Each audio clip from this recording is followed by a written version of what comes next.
Hey guys, I want to welcome you to the weekly Wednesday for the Financial Freedom newsletter, where every week, every Wednesday, we delve into something inspirational, motivational, something excerpt taken from the Financial Freedom weekly newsletter.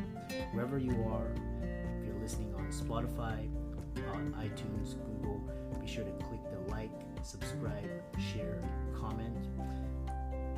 And without ado, let's get into the show. Welcome everybody to this week's podcast episode for the Financial Freedom Podcast. I'm your host, Dr. Christopher Liu. And as you know, we talk about 4 different types of freedom: time, financial, location, health freedom. And today's episode is going to be all about emotional freedom. So I'm always interested in interviewing people that have gone through a lot and survived, and resiliency, and share those messages with the world. So today we have Sandy Johnston, and she's coming to us from Australia. And today is going to be talking all about surviving trauma, letting go of wounds, healing wounds, moving forward, recognizing toxicity and how to avoid it and what to do. So I'll let Sandy introduce herself. Sandy, welcome. Thanks so much, Chris, for having me on your lovely podcast. I'd love to just share some of my background. We've all got a story to tell. You know, life is certainly full of its challenges, and you know, some of those things you can have a bit of foresight with, and other things you gain a lot of wisdom from in hindsight when you look back, and you can assess the types of things that you've experienced and see how they've impacted, and see what it was that you needed to address to come to a place of healing and wholeness. So I'm a mother of 4 children, and I feel very fortunate to have had 4 children. But 3 of those children were born into an abusive relationship. If somebody would have said to me at the beginning, when I saw those telltale signs, that person being, I guess, you know, I like to look at abusive behaviours as being really unhealthy behaviours. And if I would have seen the warning signs or the danger signs in some of the behaviours that were happening at the very get-go of that relationship, I might not have those 3 children, I guess, because I perhaps would have made some wiser choices not to actually form a relationship with that person. So that's the wisdom I've gained from, you know, hindsight. And I guess abuse is one of those things where it's not black and white. When you talk about physical abuse, it's generally not something that's just physical abuse. There's usually a lot of psychological abuse that goes hand in hand with that. And there are some people who experience abuse who are never subjected to physical abuse. And so I would put myself into that category of being somebody who has never hit, never. It's not as though I wasn't threatened. It's not as if I wasn't held back in an argument and forced to stay where I was and not let go. And it's not as if I didn't have experiences of that person putting their hands around my throat now in an argument. And that's not to say I didn't see that as being physical abuse. So it's very, you know, as I said, the lines are really blurred and marred, and it's really hard to distinguish clearly. And I think that's one of the reasons why many women do that, is one of the contributing factors to them staying in these abusive relationships, because of the intimidation, because of, you know, those who understand abuse understand that it's about power and control, and it's about disempowering the other person and putting them in this disempowered position so that they're unable to navigate away from that relationship. So that's the place that I found myself in. And I tried for years to actually break away from that person that I was in a relationship with, and there were drugs involved with that person had a drug addiction, and he was a stalker. I understood nothing, absolutely nothing about stalking at the time that I was in a relationship with him. And when I said at the get-go that there were signs that there were behaviours that were unhealthy, one of those things was his obsessiveness, his jealousy, wanting to keep just very close tabs on me, on what I was doing and where I was going and who I was seeing. And there would be occasions where, we might be walking down the street together. He would leer at anybody who was passing by us, it happened to be male, and might have happened to give me a look up and down, as many people do when they're just passing by people. We can't help but observe things, in our path. And he would have a very over-the-top reaction to somebody who just happened to look at me, to the point where it wasn't just him glaring at that person, but it was also him saying really disparaging things to that person. And it was very embarrassing for, that person and also for myself. I just, in those moments, I really wished that the ground would just open up and swallow me, because I was just so embarrassed by what he was doing, because it was so unnecessary, just completely unnecessary. Is there something that you wanted to ask me? Yeah. It's very, what's interesting, because it all centers around trauma. And what's interesting is, so it could be relationship, but I've also noticed it in parenting, because especially manipulative parenting, pushing your kids. In my case, it was my parents pushing me into a career into medicine so that I could live what they missed. So, and then the whole toxic culture of, corporations and all that.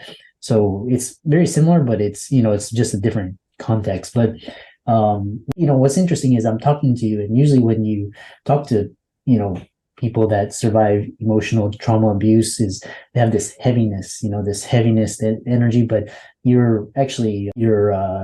it seems like you move past it. So, which we'll get into a little bit later, how you did that. But we're talking about just emotional trauma. So what's interesting is that, with these sort of, patterns, it's like, once you get clear about who you are and your boundaries, you don't seem to attract these types of, either narcissistic or, bullies, that sort of thing. So tell us more about that.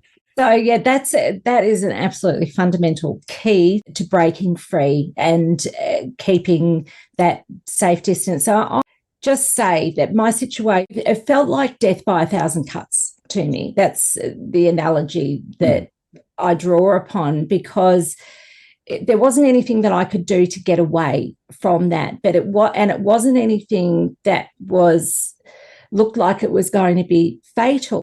Inside, I felt like I was dying, because it was just one thing after another thing after another thing after another thing, and I couldn't get myself to a safe distance away from the things that were sabotaging my life, that were destroying my life.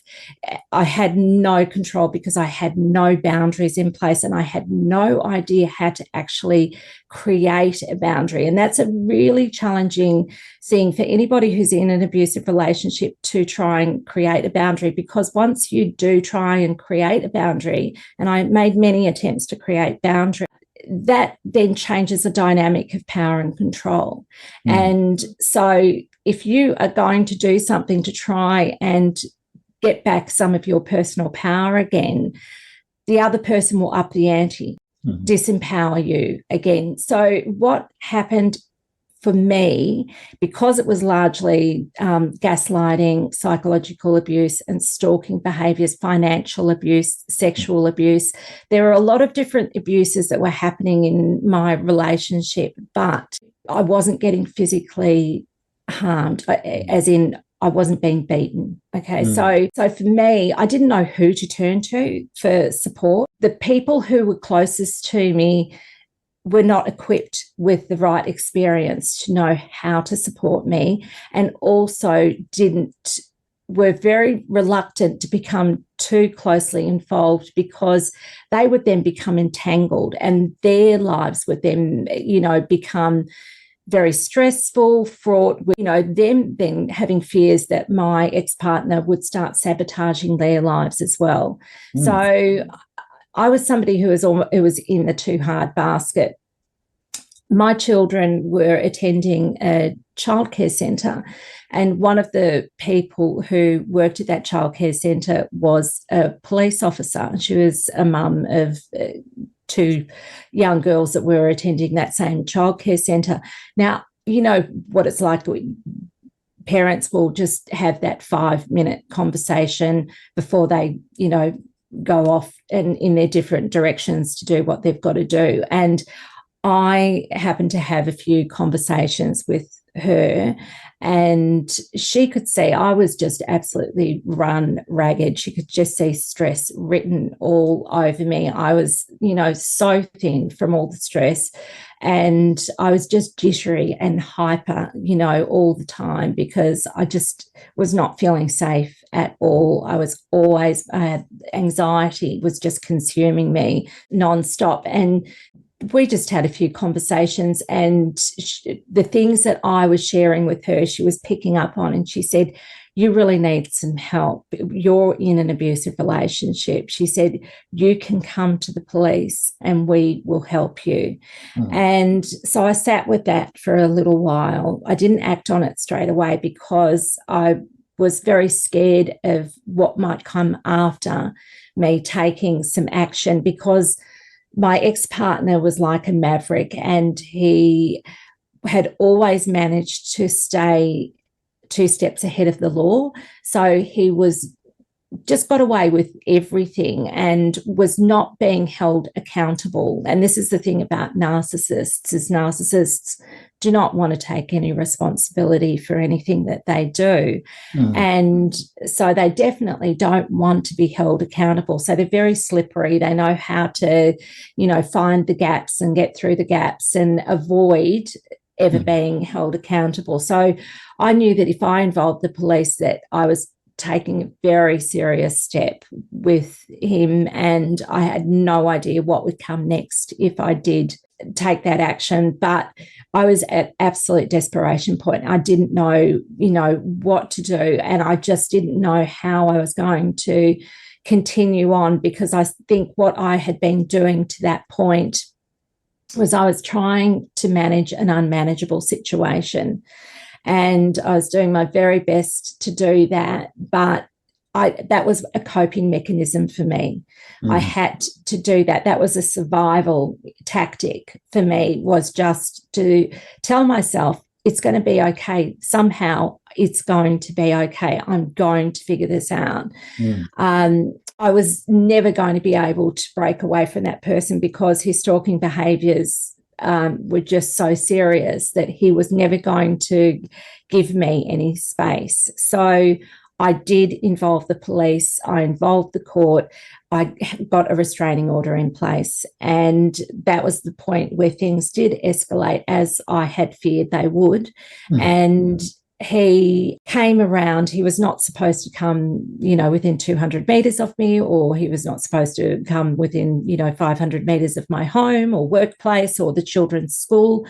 So I'd set up a very clear legal boundary to try and give myself and the children a buffer from his abusive behaviour. It was like he was just ticking off the terms of the intervention order, breaching each single term. And so he came and just insisted on having a conversation with me and trying to manipulate his way back into the relationship again, as he'd done many, many times in the past.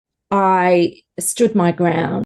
Even though I was just a nervous wreck on the inside, I just quietly stood my ground and I said, you and I are never going to be in a relationship ever again, but you can still be a father to your children. And to which he answered me, no us, no kids. So he was threatening me. But at that time when he said that, I thought that he was just spitting the dummy, where he was just throwing a tantrum, as he did a lot of the time, to get his way. That was one of the ways that he would manipulate his way back in. And so I just thought, yeah, look, he hasn't said that before, but he's probably just saying it as a threatening tactic, and I'll just carry on. But 10 days later, I'd come home from work, picking up the kids from their school bus, and came home and I opened the front door and the kids said, Mummy, what's that funny smell? And I said, that's gas. I said, get back from the house. The house was absolutely heaving with gas. And what he'd done is he'd broken a gas pipe underneath our stovetop. I had a heater that was a fluid heater that went up to the roof, and it was a gas heater. And there was a pilot light on that heater, obviously to light the gas. The front casing of that heater flame was broken, and so it was an open flame with gas. And I later found out that the mix of the gas, the flame, and the burst of oxygen through the door was supposed to trigger an explosion. So the intention was to blow the house up. The intention was to do away with me and the children. So that was my turning point, and I've never been confronted in that way before, where it was just alarmingly obvious that I was not safe and the children were no longer safe. So we were not physically safe anymore. And that was a big shift for me. And that was the point where I was really engaged with domestic violence services, and they reached out to put me and the children into refuge. We didn't at that time.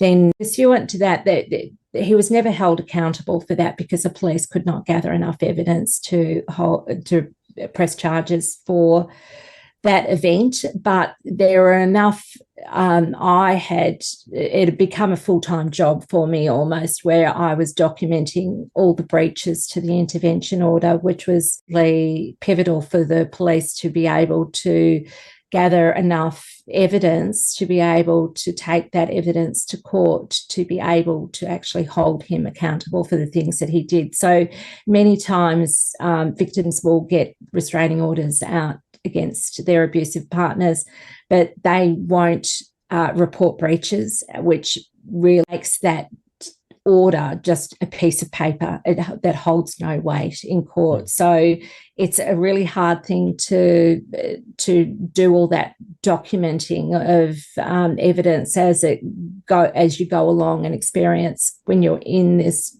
traumatized, hypervigilant state. That, you know, if you would know as a doctor, your mind is not in a calm place, is not in an ordered place where you're able to sit down and work through things methodically. You're very scattered. You're just in survival mode. And that's where I found myself for a considerable amount of time. Until the police had gathered enough evidence, they were able to hold him in remand for 3 weeks until the hearing. And that was my opportunity to break away. And I packed up our house, and I was fortunate enough to find a rental property, which was about 6 hours away from where we were currently living. I changed my name, I changed the children's name, and we tried to make a fresh start, but I was in a very traumatized state because it had been all this trauma that I had been through was still fresh. And it was not only my trauma, but it was also my children's trauma. You know, how do you reconcile as a child that your father wants to do away with you? So, you know, my heart was just breaking into a million pieces for my children that they had to go through that.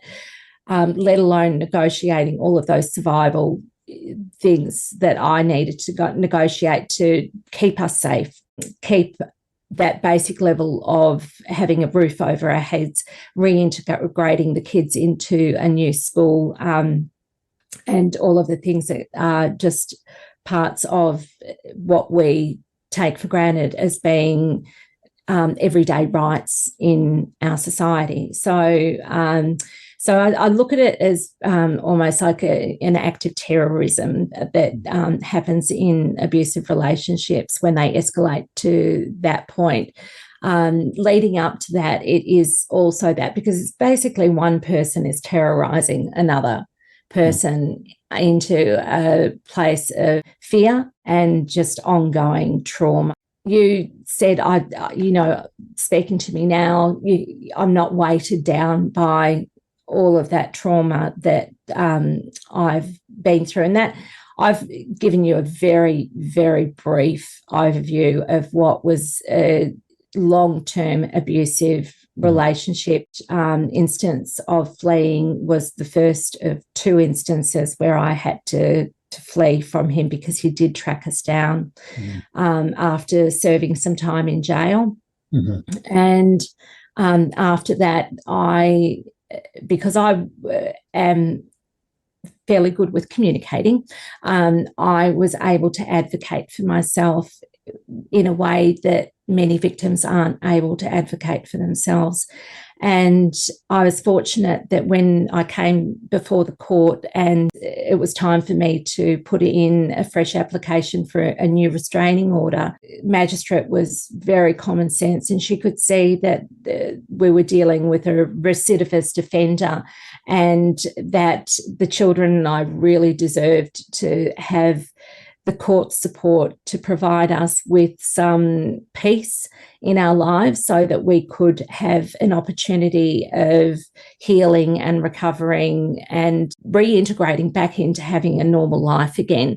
So that magistrate granted us an indefinite intervention order, which meant that until the year 2060, my ex-partner, I've got this legal boundary in place that that person cannot come into contact with us, and the children don't, once they've turned 18, don't have to go back to the courts and make fresh applications and negotiate having a new intervention order. So I believe that, you know, the hard work that I put in paid off. But it was, you know, on one hand, it was hard work, and the other hand, it was good luck. So it was both those things working together to create that boundary. It eventually worked, and it only worked after he served 2 stints in jail, and he basically resolved that he did not want to go back to jail. Because ultimately I'm not in control of him. I'm not in control of what he does or doesn't do. He had to be the one to come to his own conclusions about what he was going to do moving forward, whether he was going to continue on this path of stalking us or whether he was going to pull back and give us that distance that the courts had said that he needs to do. Interesting. I know, I'm not sure it's interesting is very interesting conversation, and, you know, congratulations, you know, breaking free, and, you know, it's all about, you know, and how can people follow you, visit your website, and contact you? Sure. So I have a podcast myself. It's called Tiaras Tears and Triumphs, and that podcast is there as a safe place for women who are impacted by abusive relationships to get some support with the challenges that they're facing. I have many conversations with survivors from all over the world, and it really helps to illuminate what those red flags are in relationships. So it's quite educational and contains a lot of really useful information for people who are impacted by abuse. But having said that, you know, I think that it's one of my own learnings from this experience that I've gone through is that I had a victim mentality, and that is something that I needed to break free from, as well as learning to create healthy boundaries around myself and around my children, and stop being a yes person that says yes to everything, and being there to try and make everybody else happy. I now am very good, especially after having 4 children, at learning to say no. Just no, you're not going to get a yes to everything you ask for. That's just part of life, and I'm okay with that. I'm really, really happy to say no these days. So, but one of the things that I had to learn is that I was actually coming from this place of, I think I adopted it as a child. And I think, as you pointed out very early on, these things can often come to us where, our ideologies and philosophies, or, maybe our lens, the lens that we look at the world through, is formed in those formative years as children. And so I haven't even gone into this, and I'm not going to go into this in depth, but I came into the world with some congenital abnormalities, and that made me, I guess, feel quite helpless. And so I had this learned helplessness that I developed through life. And so I had this expectation that somebody else needed to come in and rescue me. So I needed to retrain myself and learn that actually I was really good at rescuing myself. I did an absolutely amazing job of rescuing myself and rescuing my children from a situation that became life-threatening for us. And I negotiated some really complex challenges that I needed to start looking at life through a different lens. And that, of course, I've engaged in a lot of therapy. So that's my primary message, is just put your safety first, closely followed by your sanity, and know that everything, no matter how complex the challenges that you're facing in life, can be figure-outable, especially when you're tapped into the right support, the right people who have the skills to be able to help you. Doctors, of course, are a fantastic place to start for anybody who is experiencing any kind of thing in their life where they're needing support. And if it's a domestic violence situation, speaking to your doctor is a very, very good place to start. Excellent. Yes, and thanks so much for and for all the listeners out there. Sandy's resources will be in the links and show notes. Be sure to check out her podcast, and be sure to connect with her on social media. And thanks so much for coming onto the podcast. Well, thank you so much for having me. I've really enjoyed our conversation.